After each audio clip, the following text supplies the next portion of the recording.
Hello guys, ഞാനിപ്പോൾ വേങ്ങരയാണ്. ഈ കാണുന്നതാണ് ഞാനിപ്പോൾ ജോലിക്ക് നിൽക്കുന്ന വീട്. കാണാൻ നല്ല ഭംഗിയില്ലേ? കാണാൻ നല്ല ഭംഗിയുള്ളതുപോലെ തന്നെയാണ് ഈ വീട്ടിലുള്ള ഓരോ ആൾക്കാരും. നല്ല രസമുണ്ടല്ലേ കാണാൻ. ഇത് വേങ്ങരയാണ് കേട്ടോ സ്ഥലം. കാണാൻ നല്ല രസമില്ലേ? പരിസരമൊക്കെ നല്ല ഭംഗിയാണ് കാണാൻ.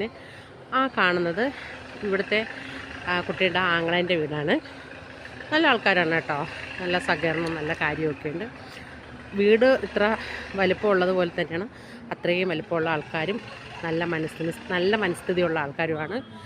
എന്താ പറയുക, ഇതും കൂടെ ആയപ്പോഴത്തേക്ക് 10 ദിവസം ഞാനിവിടെ വന്നിട്ട് അതിവിടുത്തെ ഉമ്മയാണ്. ഓള് കുട്ടിയാണത് അവിടെ ഇരിക്കുന്നത്. അവരൊന്ന് ക്ലിയറായിട്ട് എടുക്കാനുള്ള അനുവാദമില്ല. അപ്പം ഇനി കുറച്ച് ഏതാണ്ട് ഒരു 30 ദിവസം കൊണ്ട് എനിക്കിവിടെ പൊരുതേണ്ടി വരും. അപ്പോൾ എല്ലാവരുടെ പ്രാർത്ഥന